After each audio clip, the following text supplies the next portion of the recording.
오늘 저랑 이제 디모데 전서 첫 번째 시간인데요. 디모데 전서 우리 지난번에 김선영 목사님 부탁하신 대로 다 읽어 오셨죠? 네, 아유 대답 다 잘하셨으니까 네, 다 읽어 오신 줄 알고 함께 보도록 하겠습니다. 디모데 전후서하고 디도서 세 권의 책을 뭐라고 하는지 아세요?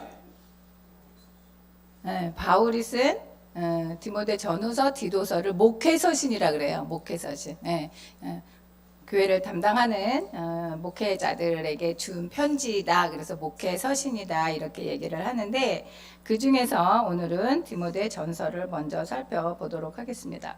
그러니까 디모데 전서는 그러니까 목회자들에게 주는 지침이기도 하지만 모든 성도들도 다 알아야 되는 거예요.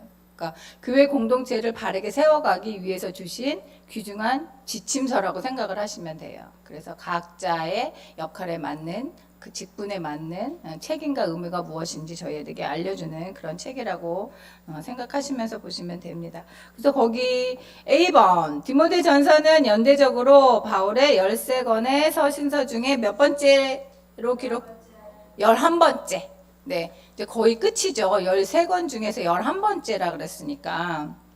그러면 B번 디모데 전서는 목회서신 3편 중에서는 첫 번째, 그렇죠. 디모데 전후서, 디도서가 목회서신이라 그랬으니까 목회서신 중 첫 번째로 기록한 서신서가 디모데 전서입니다. 디모데 전후서는 에베소 지역에서 에베소 교회에서 사역하던 디모데에게 준 편지이고, 디도서는 그레데라는 곳에서 사역했던 디도에게 쓴 바울의 편지예요. 그러니까 누구에게 썼는지 그런 것만 기억을 하시면, 디모데 전서니까 뭐 당연히 디모데에게 썼다 생각을 하시리라 생각을 합니다. 말씀드린 것처럼 디모데 전서니까 디모데에게 쓴 편지잖아요. 그렇지만 디모데 개인, 목회자 개인에게만 준 것이 아니라 교회의 모든 성도들이 알아야 되는 그런 공동체에게 주시는 전체적인 목회 지침서라 보는 것이 보다 더 일반적이라고 생각을 합니다. 그래서 디모데 전서의 저자는 그러면 바울입니다. 바울. 디모데 전서를 쓴 사람은 바울. 거기 1장 1절에 나왔어요. 그리스도 예수의 사도된 바울은 자기 자신을 소개하면서 디모데에게 편지를 쓴다 얘기를 했고, 그래서 또 초대교회 교부들도 바울이 저자라고 모두 다 동의를 하고 있습니다. 그러면 기록 연대와 배경을 보겠습니다. 기록 연대와 배경. 디모데 전서는 이제 바울이 로마에 갇혀 있었어요. 근데 로마에 gat혔다가 석방이 잠깐 돼요. 그때에 쓴 편지거든요. 그러니까 주후 63년경 그때 기록이 되었다. 그 다음에 디모데 전서에 그럼 수신자, 편지를 받는 사람은 당연히 디모데죠. 근데 디모데라는 이름이 성경을 읽다 보면, 바울 서신서를 읽다 보면 굉장히 이름이 많이 나온단 말이에요. 그러니까 디모데하고 바울은 굉장히 각별한 사이예요. 그래서 오늘 2절에도 보면 믿음 안에서 참 아들, 그렇게 되어 있어요. 믿음 안에서 참 아들 된 디모데에게 편지하노니. 그러니까 바울이 디모데를 아들로 부르고 있어요. 그러니까는 바울은 디모데의 영적인 아버지가 된다는 거예요. 그러니까 바울과 디모데가 굉장히 관계가 돈독한 사이고 각별한 사이라는 걸 기억을 하셔야 돼요. 디모데는 루스드라라는 곳에서 사도 바울을 만났어요. 그리고 거기서 이제 사도 바울을 만나고 바울과 함께 이제 전도 여행을 같이 다녔던 그런 사람이라고 생각을 이렇게 다들 얘기를 하시는데, 디모데의 어머니가 누군지 아세요? 유니게. 네. 디모데 후서에서 이제 나와요. 디모데의 어머니는 유니게, 그 유대인이에요. 근데 디모데의 아버지는 헬라 사람이었어요. 이방인이었어요. 디모데의 어머니 유니게와 외할머니 누굴까요? 로이스. 외할머니 로이스. 외조모 로이스. 외조모 로이스와 유니게는 신실한 믿음의 소유자였어요. 그래서 그 믿음을 디모데에게 어렸을 때부터 가르쳐 주었고, 그래서 디모데는 믿음의 가정에서 자랐어요. 그리고 나서 바울을 만나고 진정 이제 그리스도께로 인도함을 받았고 그리스도인이 되었고, 그래서 영적인 아버지로 바울을 따라다니게 되는 거예요. 그래서 바울 1차 전도여행에서 만났고 2차 전도여행, 3차 전도여행 다 같이 가요. 다 따라다녀요. 그리고 더 특별한 거는 사도 바울이 각 교회의 무슨 어떤 형편들을 알길 원했을 때 보낸 사람이 바로 디모데예요. 그 교회의 사정이 어떤지 바울이 직접 가지는 못했을 때 보낸 사람이 디모데일 정도로 굉장히 신실한 믿음의 아들이라고 여겼습니다.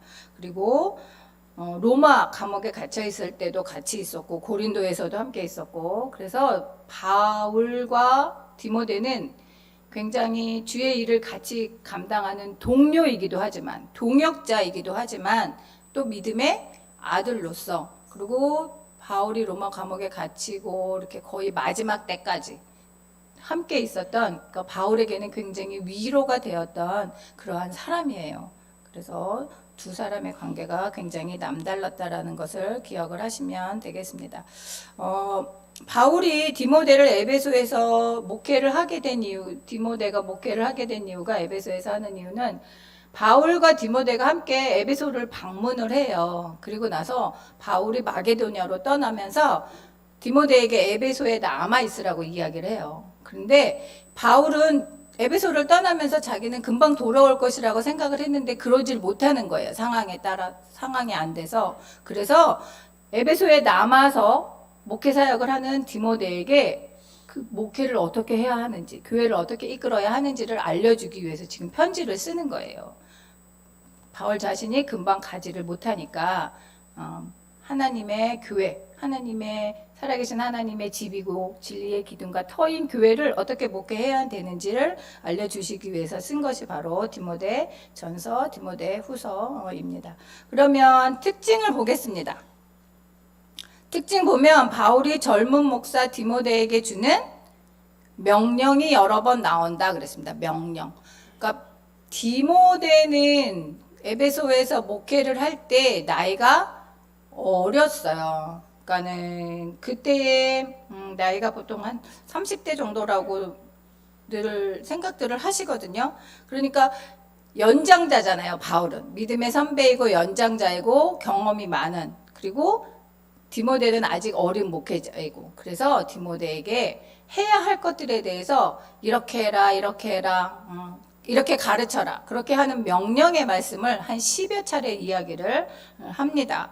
이 교훈으로 명하노니 내가 엄히 명하노니, 이렇게 하면서 바울이 사도 바울이 디모데에게 꼭 지켜야 할 것들, 가르쳐야 할 것들, 기억을 해야 될 것들에 대해서 명령조로 말씀을 많이 해주고 계십니다.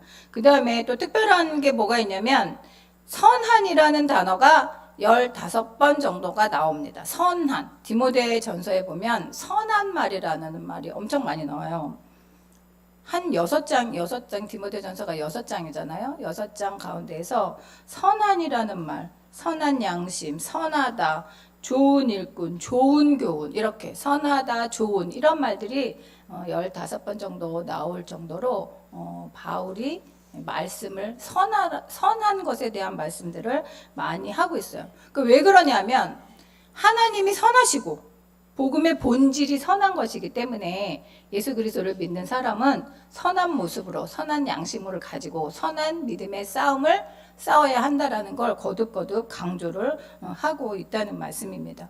그래서 또 다른 에베소서에서도 보면 그리스도 예수 안에서 선한 일을 위하여 지으심을 받았다라고 저희들에게 말씀을 하고 계시거든요. 그러니까 사도 바울이 강조하는 말 중에 하나가 선한이라는 말이다라는 걸 기억을 하시면 되겠습니다. 그 다음에 계관 보겠습니다. 계관은 이제 사도 바울이 디모데에게 쓴 그 6장의 전체적인 맥락인데요. 흐름인데 1장 1절하고 2절은 그러니까 첫인사예요. 이제 서론이라고 나왔지만 이제 서론이라기보다는 편지 글에서 쓰는 첫인사. 그다음에 1장 3절에서 20절까지는 바울의 개인적인 권면. 사도 바울이 디모데에게 주는 권면입니다. 그 다음에 2장 1절에서 4장 5절까지는 사역의 원리, 그 다음에 4장 6절에서 6장 19절까지는 사역자들을 위한 조언, 그 다음에 마지막 결론은 이제 끝인사, 당부를 하고 또 마지막으로 디모데를 축복해주는 그러한 마지막 인사를 하고 있습니다. 그래서 초점은 1장은 인사하는 거, 1장 2절은 인사하고 안부하는 거고, 그 다음에 1장 3절에서 20절까지는 바른 교훈을 잘 지켜가라고, 거짓 가르침에 대해서 바른 교훈을 잘 지켜가라고 가르치라고 말씀을 하는 것이고, 그 다음에 2장 1절에서 4장 5절까지는 공중 예배에서 지켜야 할 역할들에 대해서 말씀을 해주고 계세요. 그 직분자들의 자질에 대해서도 말씀을 해주시고, 거짓 교사들이 어떤 사람이니까 그 사람들과 대항해서 바른 교훈을 가르쳐라. 그래서 교회에 관한 교훈, 교회를 바로 세우라라는 말로 편지를 쓰고 있습니다. 그 다음에 4장 6절에서 6장 19절까지 사역자들을 위한 조언에 있어서는 목회 지침에 대한 교훈을 알려주고 있는 거예요. 말씀 사역자들이 어떤 것을 무엇을 먼저 해야 되며 또 교회 여러 사람들을 대할 때 어떻게 대해야 하는지, 그래서 경건의 훈련을 쌓고 하고 믿음의 선한 싸움을 싸워가라고 당부를 하는 것입니다. 마지막에서는 사도 바울에게 부탁한 모든 것을 잘 지켜 행하라. 그렇게 마지막 당부 부탁의 말씀을 하고 있습니다. 첫인사, 서로는 첫인사라 그랬죠. 그래서 아까 전에 저희가 본 것처럼 믿음의 참 아들 된 디모데에게 편지를 하면서 하나님의 긍휼과 은혜와 평강을 기원하는 첫인사를 하고 있습니다. 그래서 디모데전서 1장 3절부터는 이제 사역의 원리라 그랬잖아요. 그래서 첫 번째는 A번, 바울의 개인적인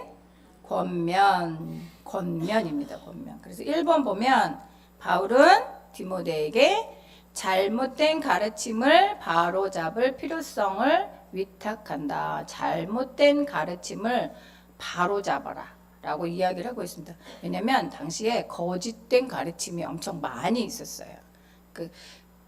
그리스도인들, 예수님을 믿는 사람들을 핍박하는 유대인과 이방인이 있었을 뿐만이 아니라 거짓된 가르침들이 교회 안에 많이 들어왔어요. 그래서 그런 거짓된 가르침을 바로 잡고 바른 하나님의 진리의 말씀을 가르칠 것을 부탁을 하고 있는 거예요. 그래서 거기 A번, 작은 A번에 보면 바울은 디모데에게 거기 지엽적인 일에 몰두하고, 지엽적이다라는 말은 자질구레한 거예요. 자질구레한 거. 중요한 거 아닌 거. 사소한 거. 그런 것들. 지엽적인 일에 몰두하고 마음으로부터 우러나는 믿음보다는 변론을 추구하는 거짓 가르침을 일삼는 사람들에게 명하여서 다른 교훈을 가르치지 말라. 그렇게 명령을 하고 있습니다. 그래서 거짓 가르침을 분별하는 척도가 무엇인지 디모데전서 1장 3절 4절 같이 한번 읽어보도록 하겠습니다. 1장 3절 4절 시작. 내가 마게도냐로 갈 때에 너를 권하여 에베소에 머물라 한 것은 어떤 사람들을 명하여 다른 교훈을 가르치지 말며 신화와 끝없는 족보에 몰두하지 말게 하려 함이라. 이런 것은 믿음 안에 있는 하나님의 경륜을 이름보다 도리어 변론을 내는 것이라. 도리어 변론을 내는 것이다. 그 신화와 끝없는 족보에 몰두를 한대요. 거짓 가르침을 가르치는 사람들이. 신화, 전설이잖아요. 신화나 끝없는 족보. 사실 족보 이야기도 뭐 족장들의 뭐 후손 뭐 이런 것들에 대한 이야기이지만 그 다 전설이에요. 전설이나 어떤 랍비들의 전승, 그런 것에 몰두해서 사도 바울이 가르쳐준 복음의 진리는 뒷전이었다는 거예요. 그러니까 그렇게 하면 변론만 일으킨다고 나왔어요. 그렇게 자꾸 다른 얘기들을 하게 되면 다툼이 일어난다는 거예요. 성경의 진리와 무관한 가르침들은 가르치지 말라. 그래서 거짓 가르침을 분별할 수 있는 사람들로 가르침을 주어야 한다고 말씀을 하고 있습니다. 그 다음에 1장 5절 한번 또 읽어보도록 하겠습니다. 1장 5절 시작. 이 교훈의 목적은 정결한 마음과 선한 양심과 거짓이 없는 믿음에서 나오는 사랑이거늘. 여기서 말하는 이 교훈은 뭘까요? 이 교훈. 이 교훈의 목적은 청결한 마음, 선한 양심, 거짓 없는 믿음. 여기서 말하는 이 교훈은 사도 바울이 말하는 복음이에요. 우리가 믿는 예수 그리스도를 믿는 복음. 그 복음의 목적은, 복음을 준 목적이 무엇이냐면 청결한 마음, 선한 양심, 거짓 없는 믿음에서 나오는 사랑. 그 믿는 신자들이 갖춰야 할 덕목이 이건데, 청결한 마음과 선한 양심과 거짓 없는 믿음으로 사랑으로 행하는 것이 복음의 목적인데, 거짓 가르침을 말하는 사람들은 그냥 변론만, 다툼만 나오고 있다는 거예요. 그러니까 거짓 교사들이 헛된 말만 주장하고 있고, 그리고 자기 의식, 자기를 과시하기 위해서 율법에 대해서 잘 알지도 못하면서 아는 척하고 부정직하고, 내가 이만큼 알아. 그러니까 나를 자랑하기 위해서 내세우는 그런 사람들이라는 거예요. 거짓 교사들은. 그러니까 그런 사람들처럼 행하면 안 되고 그 사람들을 단호하게 책망할 수 있어야 한다고 말씀을 해주고 있는 것입니다. 그래서 선한 마음으로 선한 진리의 싸움을 싸우는 것이 우리들이 해야 할 일이라고 말씀을 하고 있습니다. 그래서 그 밑에는 율법도 선한 것이다. 율법도 잘 사용하면 선한 것이고 우리의 죄된 본성을 깨닫게 하는 것이고 구원에 이르는 방편이 될 수가 있으니까 율법도 나쁘게만 보지 말아야 한다는 것을 말씀을 해주고 있습니다. 그 다음에 1장 12절 13절 한번 보도록 하겠습니다. 1장 12절 13절 시작. 나를 능하게 하신 그리스도 예수 우리 주께 내가 감사함은 나를 충성되이 여겨 내게 직분을 맡기심이니. 여기 아까 비번했죠. 비번도 금방 제가 얘기한 것처럼 사랑의 회복. 그 비번에서 선한 양심, 거짓 없는 믿음, 사랑의 회복. 그 다음에 2번을 얘기하는데요. 몇 페이지냐면 96쪽에 2번. 그래서 바울은 지금 자기에 대해서 이야기를 하고 있어요. 바울 자신에 대해서 간증을 하고 있는 거예요. 디모데에게. 그래서 복음의 소망을 알아야 하는데 나를 보면 그 복음이 어떤 소망을 줄 수 있는지 알 수 있다는 거예요. 그래서 사도 바울 자신이 옛날에는 비방자요, 박해자요, 폭행자였대요. 근데 지금은 긍휼을 입은 자, 하나님의 은혜를 입은 자. 그래서 하나님께서 자신을 충성되이 여겨서 직분을 맡겨주셨다. 하나님의 은혜로 내가 이런 소망을 가진 자가 되었다. 그러니까 나를 보고 이러한 소망을 다른 사람들에게도 복음의 소망을 알려주어야 한다고 말씀을 하는 것이고, 그 다음에 15절 16절 읽어보겠습니다. 1장 15절 16절 시작. 미쁘다 모든 사람이 받을 만한 이 말이여 그리스도 예수께서 죄인을 구원하시려고 세상에 임하셨다 하였도다. 죄인 중에 내가 괴순이라. 그러나 내가 긍휼을 입은 까닭은 예수 그리스도께서 내게 먼저 일체 오래 참으심을 보이사 후에 주를 믿어 영생 얻는 자들에게 본이 되게 하려 하심이라. 아멘. 예수님께서 죄인을 구하려고 이 땅에 오셨고 자기가 죄인 중에 괴수였대요. 그런데 나는 이제 구원을 받은 자다. 내가 이렇게 구원을 받은 자로서 본을 보이는 것은 여러분들에게 나타난 것은 하나님이 그런 사람들에 대해서 죄인에 대해서 오래 참아주신다는 거예요. 오래 참아주셔서 죄인을 구원해 주시는 그 본을 나를 통해 보여주셨다. 그러니까 이 복음의 소망을 알려주고 확신 있게 알려주어야 한다고 디모데에게 당부를 하고 있는 것입니다. 그 다음에 C번은 보면 B번은 복음의 소망은 모든 사람을 변화시킬 수 있다. 그 다음에 A번은 하나님의 은혜의 풍성함을 경험하게 했다. 그 다음에 C번은 복음의 소망은 믿음의 선한 싸움을 싸우게 한다. 믿음의 선한 싸움. 자, 18절 19절 읽겠습니다. 시작. 아들 디모데야 내가 내게 이 교훈으로서 명하노니 전에 너를 지도한 예언을 따라 그것으로 선한 싸움을 싸우며 믿음과 착한 양심을 가지라. 어떤 이들은 이 양심을 버렸고 그 믿음에 관하여는 파선하였느니라.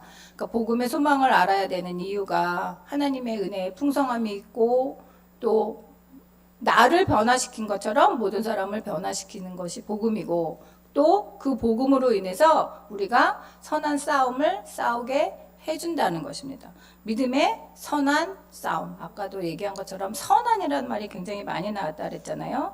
그러니까 믿음의 선한 싸움을 싸우고 착한 양심을 가져서 하나님께서 택하신 그 모습으로 살아갈 것을 당부를 해주고 있습니다. 그 다음에 B번 보겠습니다.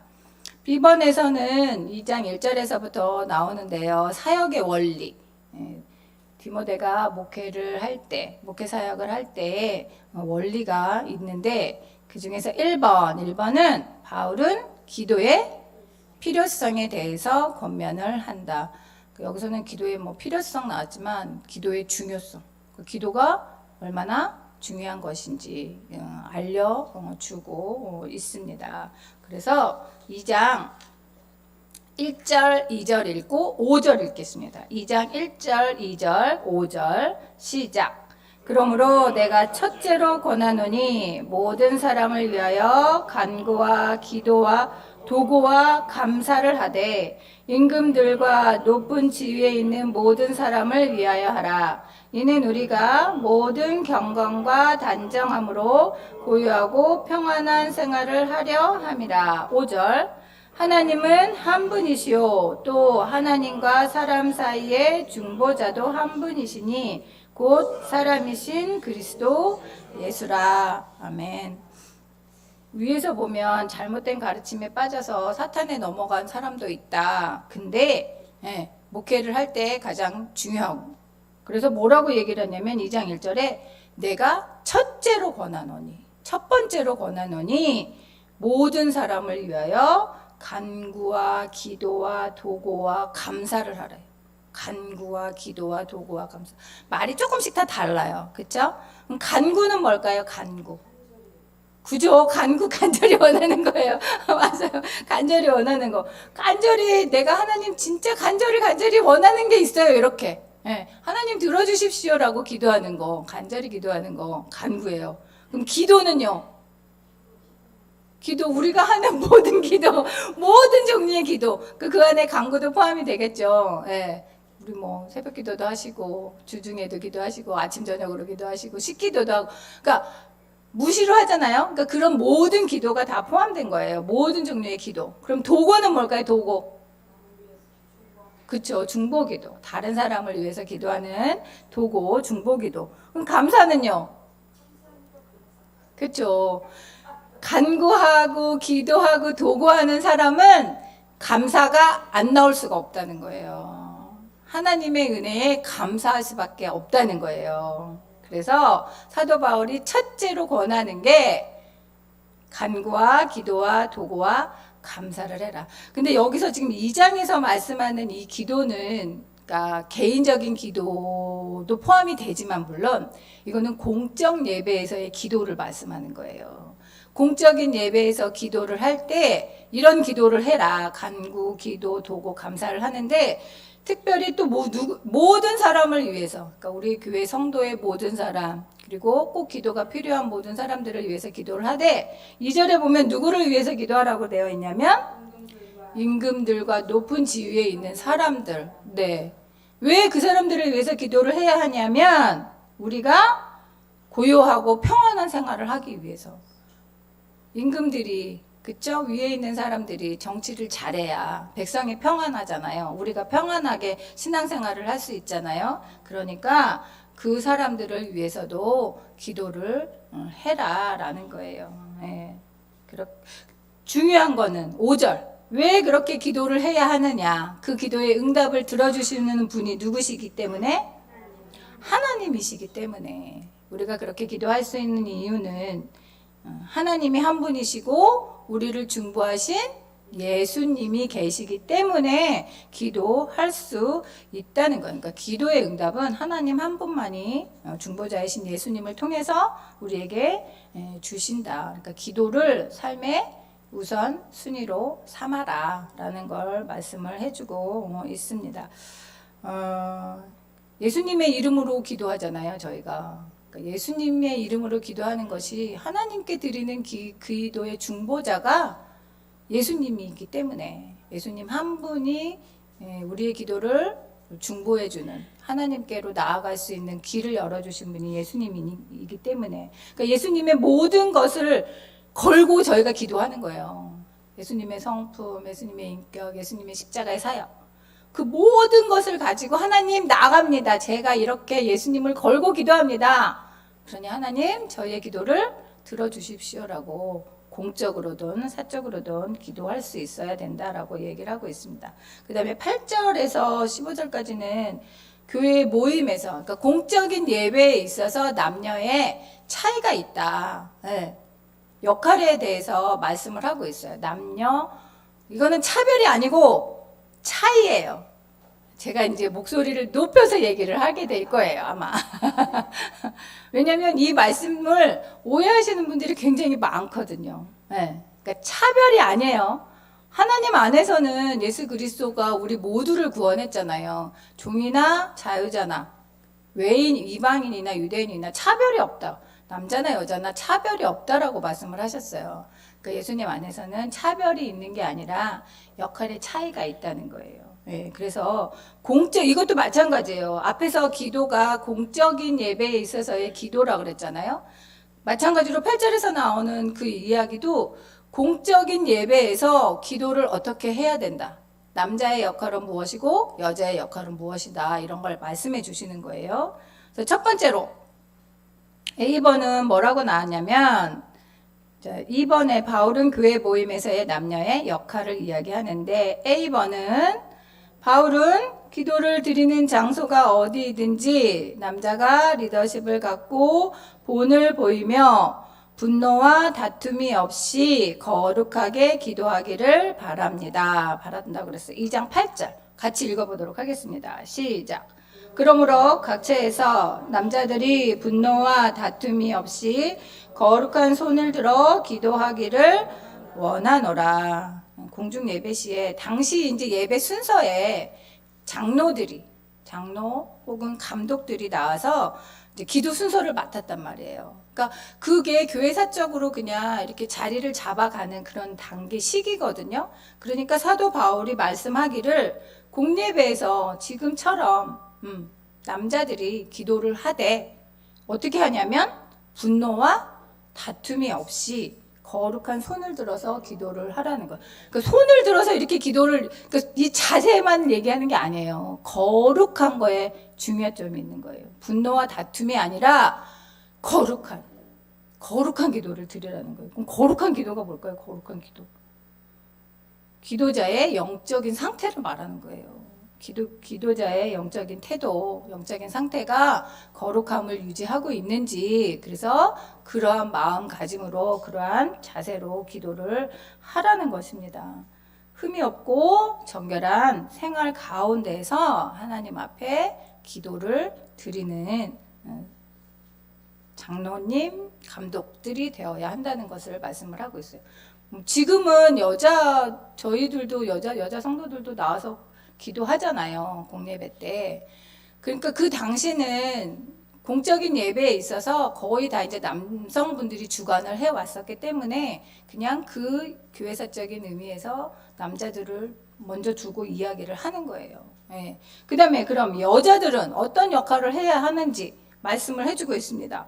9절, 10절 시작. 또 이와 같이 여자들도 단정하게 옷을 입으며 소박함과 정절로서 자기를 단장하고 따은 머리와 금이나 진주나 값진 옷으로 하지 말고 오직 선행으로 하기를 원하노라. 이것이 하나님을 경외한다 하는 자들에게 마땅한 것이니라. 아멘. 공적 예배에서 여성 성도들, 여자 성도들이 어떠한 태도로 예배를 드려야 하는지에 대해서 말씀을 해주고 있는 거예요. 여기 책에는 바울은 여자의 태도에서 10번은 그거 태도거든요. 답은 바울은 여자의 태도에서 여기 남편의 리더십이라고 되어 있어요. 그러니까 남편의 리더십이 아니에요. 틀린 거예요. 이분이 잘못 썼어요. 그러니까 교회의 리더십에 대해서 사랑과 지원함으로 드려야 한다는 그런 뜻이지 여기서는 남편이 아니에요. 그러니까 교회의 리더십에 순종하라는 그런 의미인 거예요. 그래서 공중 예배 가운데에서 질서 있게 행해야 된다는 거예요. 그래서 1번 보면 여자는 일체 순종함으로 조용히 배워야 한다. 디모데전서 2장 11절에 일체 순종함으로 조용히 배워야 한대요. 그럼 제가 여기서 이렇게 말을 할 수 있을까요? 에? 일체 순종함으로 조용히 배워라 그랬어요. 그럼 제가 여기서 말을 할 수 있어요? 없어요? 없잖아요. 근데 그런 뜻이 아니라는 거예요. 당시 상황을 보면 사도 바울이 있었을 때에 벌써 2000년 전이잖아요. 그 당시에 여자들은 많이 배우나요? 못 배우나요? 못 배운단 말이죠. 배울 기회가 별로 없어요. 그러니까 여기서는 조용히 배우라는 거는 예배 시간에 지도자들이, 목회자들이 하는 말씀을 귀 기울여 잘 들으라는 이야기예요. 그러니까 조용히 하라는 거는 뭐 당연히 그냥 침묵 뭐 이런 뜻만이 아니라 그러니까 차분한 마음으로 가르쳐 주시는 그 말씀을 잘 배워야 한다는 거예요. 여자들도 배워야 한다는 거예요. 하나님의 말씀을 잘 배우라는 의미예요. 그래서 여기서 조용히 하라는, 공적인 예배 때 조용히 하라는 거는 당시 에베소 교회에 거짓 가르침들이 들어왔다 그랬잖아요. 그러니까 거짓 가르침들이 들어와서 가르쳐 준 게 뭐냐면 여자들이 막 그러니까 권위가 많다. 네. 그리고 그 당시에 에베소의 아데미 여신을 섬기는 거거든요. 그 여성의 그 권리를 굉장히 세게 주장을 했단 말이에요. 그러니까 그런 것들을 잘못 오해해서 공적인 예배 시간에도 막 주장하는 자세를 하니까 그렇게 하지 말 것을 당부하는 거예요.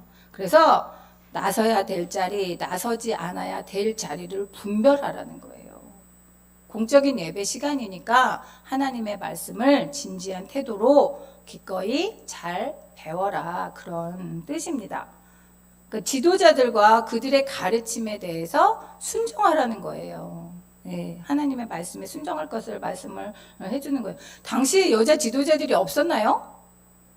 사도 바울 당시? 아니면 예수님 당시? 구약에서도 있었고, 그렇죠? 여자 지도자들이 있었어요. 그러니까 여자 지도자들을 없애야 된다. 여자는 뭐 주일학교 교사도 하면 안 되고 가르치면 안 된다, 이런 뜻이 아닌 거예요. 그러니까 잘못 오해하셔서 그렇게 말씀하시는 분들이 계세요. 근데 절대 그런 게 아니고 가르치는 지도자들, 하나님의 말씀을 귀 기울여 잘 들으라는 그런 의미였다는 거. 당시에도 브리스길라, 뭐 여기 성경에 나오는 루디아, 유오디아, 순두계, 뭐 베베 집사님 많아요. 여성 지도자들도 굉장히 많이 있었어요. 그들이 역할을 한 것도, 바울도 그들을 다 동역자로 여겼거든요. 귀하게 여기고 동역자로 여겼어요. 그러니까 여기서는 각각의 역할이 있으니까 그 역할에 맞게 분별력 있게 행하라라는 것을 말씀을 하고, 예배 질서를 무너뜨리지 말라는 거예요. 예배 질서를 무너뜨리는 거는 여성이나 남성이나 절대 안 된다.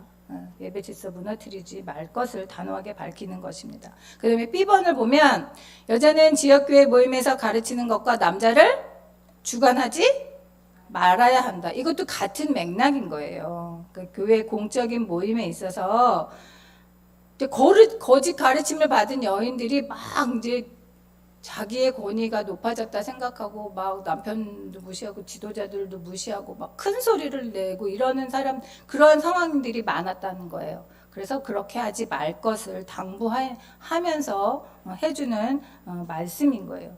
안 만약에 이 말씀이 현재에도 적용이 되면 저희는 뭐 주일학교 교사도 못해요. 우리 순장님들도 못해요. 저도 여기서 뭐 말씀을 가르칠 수도 없어요. 아무것도 할 수가 없어요. 그러니까 그런 의미가 아니라는 것을 꼭 기억을 해야 됩니다. 그러니까 당시 에베소 교회의 특징이 거짓 교사들에 빠진 그 여자들에 대해서 권고하려고 그들의 모습을 이렇게 책망하려고 지적한 말씀이라는 걸 기억을 하시면 되겠습니다.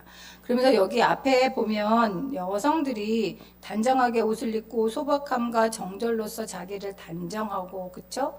이런 말씀들은 예배 시간에 화려한 모습, 그쵸? 겉으로 겉모습보다는, 이거는 여자나 남자나 다 똑같은 거잖아요. 겉모습을 화려하게 치장하기보다는 자기의 내면의 경건을 잘 쌓고 예배를 드리라는 그 의미인 거예요.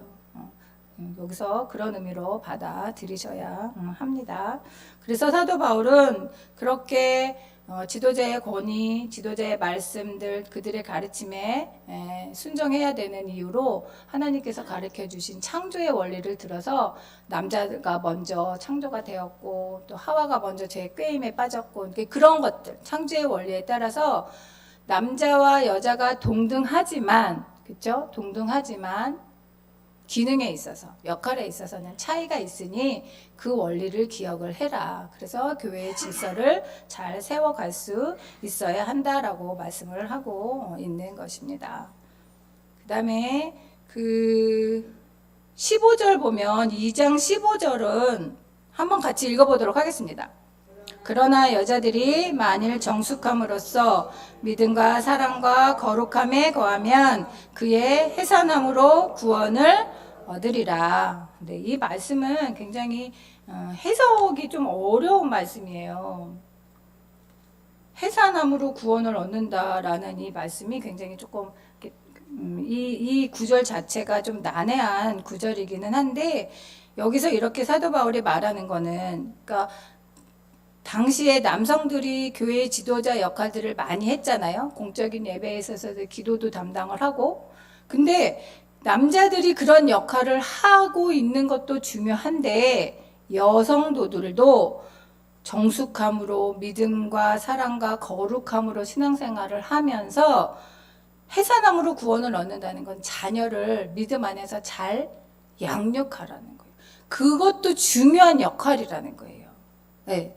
교회에서 큰 소리를 내거나 예배를 방해하거나 그런 것, 내 주장을 내세우는 것이 중요한 역할만이 아니라, 그것이 중요한 게 아니라 가정 안에서 믿음으로 성실하게 그 엄마의 역할, 어머니로서의 그 역할을 잘 감당해서 자녀를 믿음으로 양육하는 것, 그건 역시 중요한 지도자의 역할이다. 중요한 성도의 역할이다라는 것을 알려주기 위해서 이 말씀을 썼어요.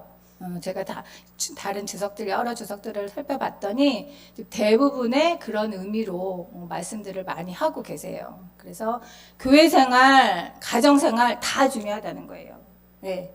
하나도 소홀히 하지 말고 하나님 앞에서 주신 나의 사명들을 잘 감당할 수 있어야 한다는 것을 말씀을 해주고 있습니다. 그 다음에 3장에서는 감독과 집사의 자격들에 대해서 말씀을 해주고 계세요.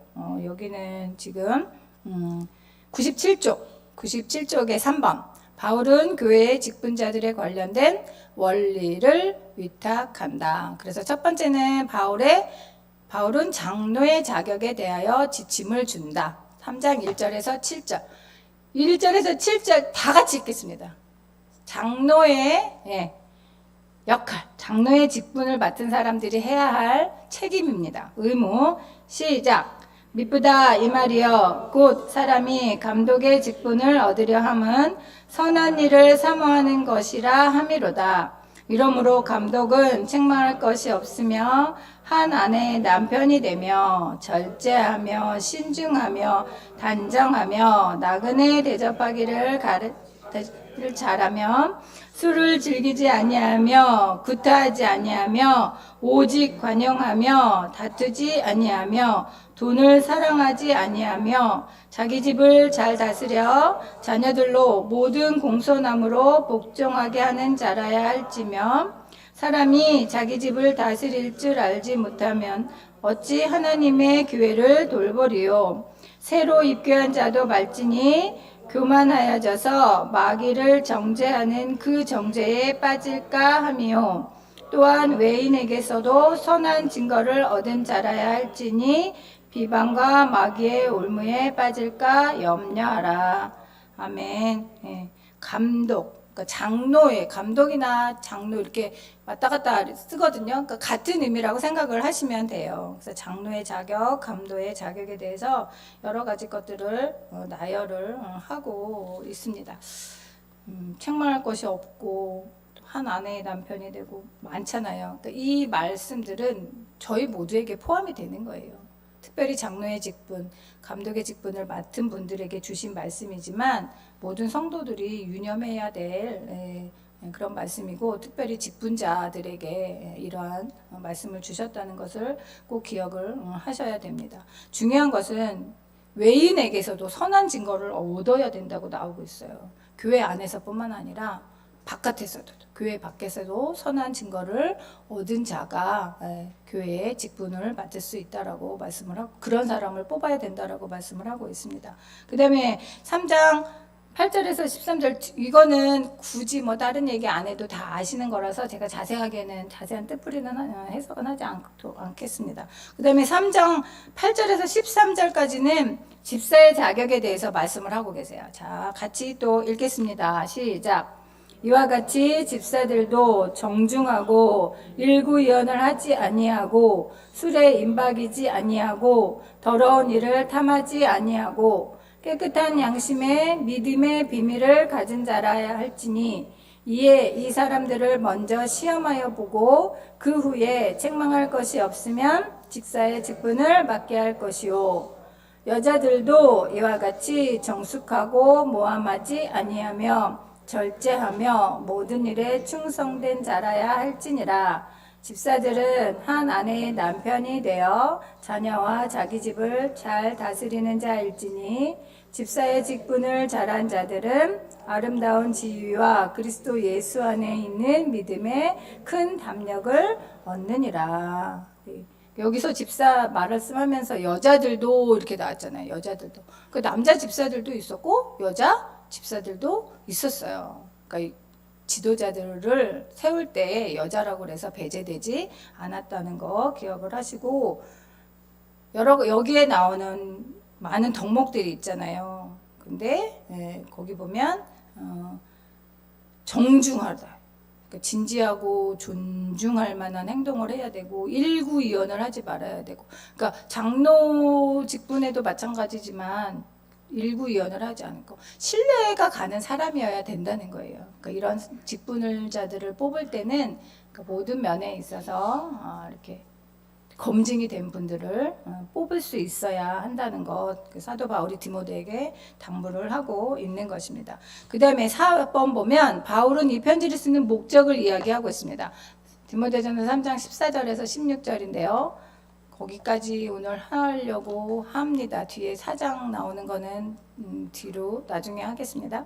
이 편지를 쓰는 목적 3장 14절에서 16절인데 저희가 읽은 것은 15절 16절 같이 읽겠습니다. 시작.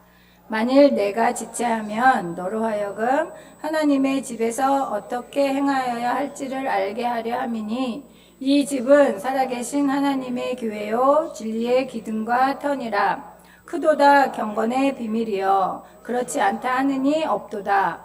그는 육신으로 나타난 바 되시고 영으로 의롭다 하심을 받으시고 천사들에게 보이시고 만국에서 전파되시고 세상에서 믿음 바 되시고 영광 가운데서 올려지셨느니라. 아멘. 바울이 이 편지를 쓰는 목적을 얘기를 하고 있는데 15절에 보면 이 집은 살아계신 하나님의 교회요 진리의 기둥과 터다. 그러니까 교회의 정의를 내려주고 있어요. 교회는 하나님의 집이고 진리의 기둥과 터이다. 그러니까 진리를 견고하게 지켜야 되는 의무가 교회에 있는 거예요. 하나님의 진리를, 복음의 진리를 견고하게 지켜야 되고 그래서 거짓 가르침으로부터 복음의 진리를 고수해야 돼요. 거기에 넘어가지 않게 사수해야 되고 또 하나는 진리를 가르치라는 거예요. 네, 진리를 다른 사람들에게 세상의 진리를 알려주어야 하는 그 교회의 역할에 대해서 말씀을 하고 있습니다. 그러면서 16절에 보면 비밀이라고 나오고 있어요. 크도다 경건의 비밀이요. 그러면서 짧은 한 구절인데 예수님이 어떤 분이신지를 진짜 잘 표현한 글이에요. 경건의 비밀. 경건의 비밀은 예수 그리스도 안에서 나타난 하나님의 계시라는 거예요. 하나님의 계시니까 비밀이에요. 근데 그 비밀이 지금 드러났어요. 예수님 안에서 드러났어요. 근데 예수님이 어떤 분이신지 그 표에 나왔어요. 97쪽에 나와 있는 표에 보면 자, 예수님은 맨 처음에는 누구시래요? 육신으로 나타나신 바 되시고 성육신 하신 분이에요. 그 구절이 뒤에 보면 많잖아요. 거기에 관련된 구절이 엄청 많아요. 육신으로 나타나 되신 분이고 그 다음에는 영으로 의롭다 하심을 받으시고 그 다음에는 천사들에게 보이시고 성육신 하시고 부활하시고 승천하시고 그 다음에 만국에서 전파되시고 그 만국에서 전파되셨다는 거 지금 복음이 전파되고 있다는 거예요. 그러니까 교회를 통해서 복음이 전파되고 있다는 거예요. 그 다음에 세상에서 믿음 바 되시고 많은 사람들이 예수님을 주로 인정하게 됐죠. 그 다음에 영광 가운데 올려지셨느니라. 승천하셨지만 지금도 여전히 통치하고 계시는 분, 이것이 바로 예수님이라는 거예요. 이것이 비밀이고 이것이 하나님 안에서 나타난 계시라는 거예요. 예수님의 사역이 이런 사역이고 우리가 가르쳐야 되고 우리가 고수해야 될 진리가 바로 이것이라는 것을 사도 바울이 디모데에게 강조를 하고 있습니다. 성육신도 있죠. 십자가, 부활, 승천, 그 다음에 지금 통치하고 계시는 예수님. 이 모든 것들이 비밀이지만 드러난 계시다. 그래서 이것이 복음의 출발점이고 도착점이고 그리고 우리가 믿어야 될 진리이고 우리가 선포해야 하는 진리라는 것을 사도 바울이 디모데에게 강조하고 있습니다. 그래서 이러한 진리들을 잘 기억을 해서 목회하는데 잘 목회를 할 수 있도록 격려를 하는 그러한 내용입니다. 4장부터는 다음 주에 또 저랑 같이 보도록 하겠습니다. 4장, 5장, 6장은 한 번 더 읽어오세요. 네, 오늘 읽어오셨지만 또 다음 주에도 또 읽어오시기 바랍니다. 같이 기도하시는데요. 오늘 읽은 말씀처럼 바울이 얘기한 것처럼 저희도 충성되이 저희들에게 저희를 충성되이 여겨서 직분을 주셨으니까 말씀하신 대로 믿음과 착한 양심을 가지고 사랑과 신실함과 거룩함으로 주신 직분을 잘 감당하는 저희들 되게 해주시고 그 다음에 교회를 위해서 공동체를 위해서 먼저 기도하라고 하셨잖아요. 그러니까 우리도 기도하는 자가 되게 해주십시오라고 함께 기도하시고 제가 기도하겠습니다.